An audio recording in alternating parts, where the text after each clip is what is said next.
الصين في توسعها الاقتصادي في التسعينيات ثم من بعد ذلك في الألفية الجديدة، صحيح أنها أبدا لم تشر إلى نفسها كقطب عالمي. الصين بالمناسبة دائما ترى نفسها دولة لا تريد أن تنافس الولايات المتحدة الأمريكية. في كل خطابات الرؤساء الصينيين أو صناع القرار في الصين دائما يقللوا من تأثيرهم الدولي ولا يقارنوا أنفسهم بالولايات المتحدة الأمريكية، وهذه استراتيجية النفس الطويل.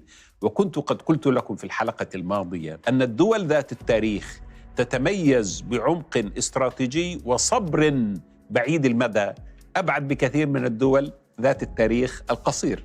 الولايات المتحدة الأمريكية تاريخها قليل قصير، هذه الدولة 200 سنة من الحضور على المشهد، وبالتالي ليس لديها ذلك الصبر البعيد. إنما الصين لا ترى إلى الزمن أنه زمن براغماتي قصير الأمد، بل تنظر إلى الدورات الحضارية، وهذا الذي مكن الصين من أن تنمو هذا النمو الهائل.